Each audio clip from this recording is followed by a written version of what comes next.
Hello, party people. So, this one's a little different. I guess we'd call it an old school anime. It's Riding Bean from 1989. Um, it was billed as a comedy and I think a bit of an action movie.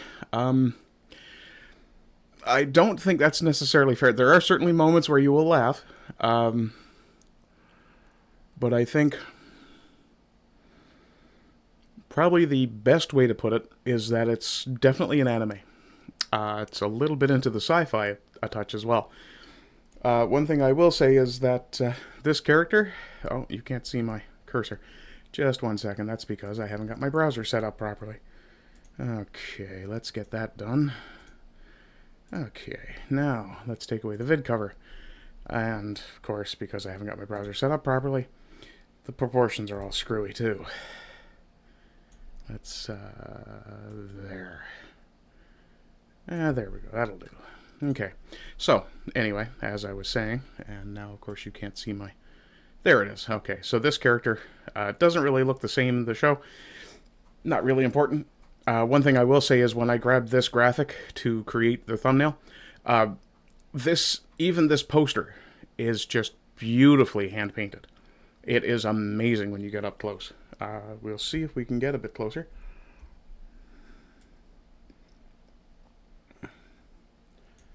Yeah, so there you go. It's just beautifully done artwork. Ironically, that little symbol there makes this look like a Viper, but I'm pretty sure it's an NSX. And there's a fair bit of, I guess we could call it car porn in the film. Let me see. Yeah, even the poster is gorgeous. I did say that in my notes. So, this is the opening title. It is peak 1980s. And the music is also peak 1980s. Of course, there's an immediate kind of a transporter sort of vibe to this. I think this may have even influenced the transporter a touch. It may just be a case of convergent ideation, I suppose. Oh, that's quite hot. But I did want to point out that this is supposed to be set in the US, and I did figure out later on where it was set specifically, and we will talk about that briefly. But it's ironic that this is meant to be an American shopping mall, and we have things like this pointed out to us. And I'll just zoom that up. Yes, that in fact does say junk food store. And I had to be very careful about which panel I grabbed because this hostage is extremely naked. So yeah, this is not a film for children. Not young children anyway. Though I suppose probably not. It depends on the parenting, really. I wouldn't recommend it for a small child, though. This is one of the points that I discovered in the trivia. There were 3 points. I will bring up 2 of them after this that I was not able to confirm. But in this scene, some parts of the chases, some parts of the car chases, and there are quite a few other references to the film The Blues Brothers, which I thought was absolutely awesome. The fact that it's set in Chicago, which you can't actually see from any of these cars. But there are also, another reference is that one of the police cars is supposed to have the license plate BDR 529. I was looking for it, I didn't see it. There are points where some of the licenses appear to be very intentionally blanked out. So I'm thinking that might have been the case. There was also supposed to have been a THX 114B, which of course would be a Lucas reference, THX 1138. Didn't see either of those license plates. If you watch this and you see that, by all means, let me know. Send me the timestamp, because I would absolutely appreciate that. Speaking of other of things that I would appreciate, because I do have a tendency to forget them, let's do the call to action now. Please go over to any of these areas, do the supportive thing, buy some merch, send me some money, whatever you'd like to do. One other thing as well. I did want to point out, don't fucking copyright claim me. I will take the flag of your country and turn it into a trophy. Yes, a Serbian company last month it might have been a couple of weeks ago, but it was definitely last month, decided that it was a good idea to try copyright claiming a public domain character when I did a video of it. And immediately got BTFO'd when I said, no, get banned, fuck off, go to hell. And yeah, so since they were Slovenian, yeah. Yep. And that is a habit I will carry forward from here on out. If you copyright claim me and I BTFO you, you're damn right your country's flag is going to be a trophy in my background. So it's a hell of a way to wake somebody up, but to be fair, the taser did not work. Yeah. But it does, and ironically, later on, this kind of comes into play. It goes a distance to showing, rather, the nature of the hero. And this is the hero. This is Bean Bandit underneath the frying pan. A.K.A. the Roadbuster. I actually really enjoyed this movie. Let's see here. Yeah, this goes the distance to showing what the character is like later. There's no explanation for why he's like this, which is fine. An over-the-top hero is perfectly acceptable. As is a slightly unhinged and obsessed cop. Oh, I guess I had the wrong image there, but I did talk about how there's quite a bit of car porn in this. They make a big deal about the cars in this movie. And then, as I was mentioning, the obsessed police officer, yeah, he's slightly unhinged about it too. And of course the bulletproof leather jacket, because rule of cool. Yeah. I did say bulletproof jacket. LOL. Gotta love the 80s. Yes. You absolutely do have to love that over-the-top 80s stuff. More car porn. We'll get to that. Well, this is engine porn, I suppose, but yeah. I'm not a car guy, but even I know what at least I assume that's an 8-cylinder. Fairly sure the vehicle he drives is an NSX, but I'm not 100% on that. I did point out, not exactly stellar writing, however, combined with the visuals, this works. This works very well, and it's kind of a funny moment in the film, which is good because it's immediately after a very dark one, and which again makes me think, yeah, no, this is not a film for children, not for young children. It's a TVMA rating on Tubi, which means yes, you can watch it for free. But I would definitely say children under 15, under 16 rather. Probably not. I do love the fact that even the sidekick inherits the cool factor. The rule of cool definitely takes hold. Currently, they're sitting in the car. There's an entire crowd of men with various weapons, automatics for the most part, surrounding the car, and her response is, my, all these nice men coming to greet us. This is, in fact, the shot that I used for the hint, and even this moment is kind of funny. I will point out the car is something of a gadget, which, the alignment of this tire should give you some hint towards. It's a fun car. I like the car. I'm pretty sure this is an NSX, though I'm not 1,000% certain of that, so I would say give me a moment, but I don't want to keep you guys that long. It's already been, 8 minutes, 9 minutes? Yeah, it's good enough. So yeah, it did take me a little while to figure out, oh yeah, they're definitely set in Chicago. Let's see, where are we here? Oh yeah, there was even a bit of gun porn. Do you think a KTW 44 Magnum will be enough? To put a hole in an engine block? Yeah, I would tend to think so. Oh, yeah. I absolutely love this hero. There's almost nothing told to us about his background or anything else, other than a few very kind of random sort of things that really kind of do come into play. But the note I put here was epicness, the absolute essential of an over-the-top 80s action hero. One who can, for instance, throw a knife so hard, it takes a car door off its hinges. Yeah. Yeah, I threw it through the window on the other side and literally ripped the car door off on the back throw. And speaking of ripping car doors off, yeah, you gotta love a actor or a character who's so badass he can just rip car doors off barehanded. And they never do they mention how he's so strong and so tough. It's I love that. Okay, mysterious hero, let's do that. Is he a monster? Well, honey, all good men are. And he's an epic hero and brings a knife to a gunfight. And yeah.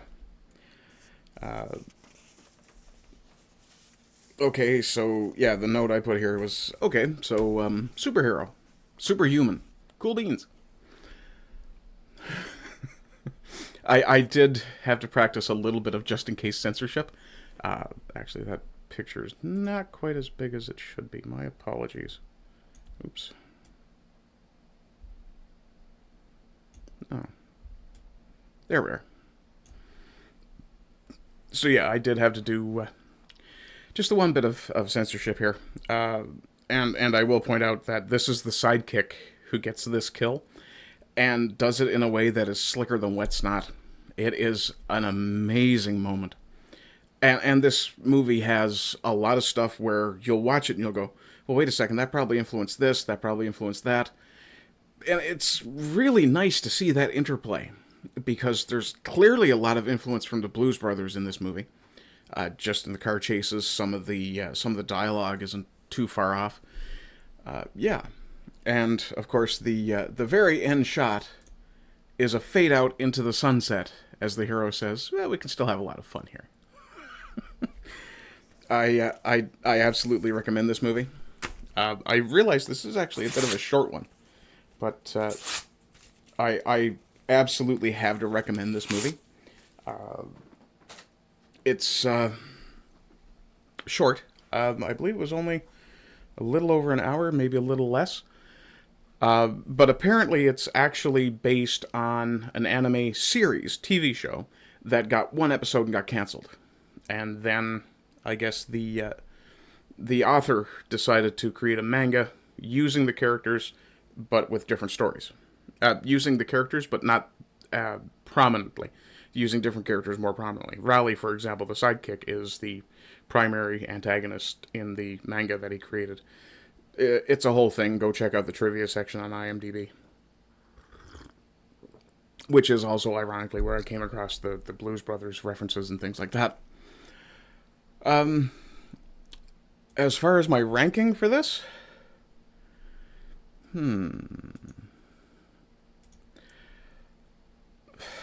I mean, I'm not an anime aficionado, so I'm probably going to be a little, in some ways I'm going to be a little oversympathetic to the anime format. In some ways I'm going to be a little harsher on it. There are some things that happen that are obviously physically impossible, which puts this film kind of into the range of sci-fi. But at the same by the same token, there are some amazing moments in this movie that clearly had influence on other storytellers. And because of that, I mean, you have to love the film. The police officer, the slightly unhinged fella, this guy here, Percy, I don't know that he was really necessary to the story. He was great color flavor. Great additive for that. But I'm not 100% certain he was really necessary to the story. The villain is shown to be extremely despicable several times. What else? Oh, I just realized you couldn't see my cursor. The guy with the white hair is Percy. Sorry. The cop. The unhinged cop guy. Yeah, I mean, I'm a fan of Bean Bandit. I like the character. I really wish they'd done other things with him, and I'm going to go look and see if they did. Because if they did, I definitely want to see it. Other than that, yeah, I mean, to give it a ranking, as just a straight movie, cheating it without putting the anime filter over it. I'd give it a 9. Well, no, the writing is kind of, and that may be a case of, that may partly be due to the translation, which again is me being sympathetic to the anime format. I don't speak Japanese, so I watched it with English subtitles. Oh, and I will point out too, if you do go to find this on Tubi, it's going to be listed as writing being dubbed. It's not, it's subbed. I don't know why it said dubbed. Maybe you can change the audio track. I don't know for sure, but I'd recommend the original Japanese audio track and just watch it with the English subtitles. As far as a ranking goes, as a straight movie, 8. We'll say 8. 8 is fair, and I generally do. You will notice that I do generally give fairly positive views or reviews, ranks. Generally because I don't want to recommend something to you guys that sucks or that I think sucks. I'd put this with this. Yeah, as a. No. Let's knock that down. 7.25, 7. 7 seems fair. As an anime, again, I'm not a huge anime fan. Or sorry, I'm not a huge anime. Not aficionado. I'm not particularly overly exposed to anime. Is probably the best way to put it. So I haven't watched a lot. My favorite is still kind of a tie between Afro Samurai and Ninja Scroll. I like the swordplay stuff, which, I mean, I loved the scene with the knife throw. It was very well done. The artwork, I'm sorry, it's anime. It's fucking gorgeous. It's anime, but it is slightly more cartoonish than I'm used to. But to give it a full-on ranking, 7.5 probably total, taking everything on balance. The car porn stuff, the fact that they have a mysterious hero that they don't fucking tell you shit about. I love that. The era of over exposition that we're in now. We don't need. This is part of the reason why so many of critics of our English. This is why so many of the critical class, guys like me, I suppose, though I don't think I'd put myself in the same level as, say, the critical drinker or Nerdotic, for example, guys who influence me. But storytelling-wise, this is good. Not great, but good. Yep, 7.5, somewhere in that range. Do I recommend you'd watch it? Hell yeah, it is so much fun, and it's short. You're not wasting a lot of time. And I think partly the story benefits from that because they didn't waste time with exposition. Let's see, other than that... Okay, so other than that, I have new merch. Go over and check out my Redbubble. I've also done a rant video already today. That should already be up. And tonight at 6 Eastern Time, I will be on with Yiz the Eunuch, Bleach Demon, and Hunger Merchant for Discordant Dragons. So come on over to Yiz the Eunuch's channel and hang out with us there. If you pop into chat and you're coming from this video, please do say it's all my fault that you're there. Other than that, I hope you're doing well. I hope you continue to do well. And as always, rise and rise again until lambs become lions. See you tomorrow. Oh, wrong button. See you tomorrow. Hello, pretty people. So, you've probably just finished watching one of my videos, and I appreciate your time. That said, if you're watching on YouTube, because they've changed the way they evaluate their views, I need to ask a favor. You need to commit some form of engagement in order for me to have it count as a view, because for some reason YouTube no longer thinks watching something counts as a view. They need some form of engagement to prove you actually watched it. So like, comment, follow, share, subscribe. Any of those things would be appreciated. Other than that, if you want to support me, and this would help me with endeavors across all the platforms I do my content creation on, you can look at Ko-Fi, which is right there in the ticker right at the moment, or you can go over to my Redbubble and pick up some merchandise there. The designs that have been flashing on screen for a while are examples of the designs that I have. You can pick these up on a variety of different products, and yeah, I'll probably end up leaving them up. Though, from time to time, I will put up something that will be time limited. Some of the designs, the Walrus King, especially, for example, I intend to leave up all the time because I just love that, and my Ardent Plays logo is for my other Rumble channel. Other than that, I hope you're doing well. I hope you continue to do well. And as always, rise and rise again until lands become lions. Bye-bye.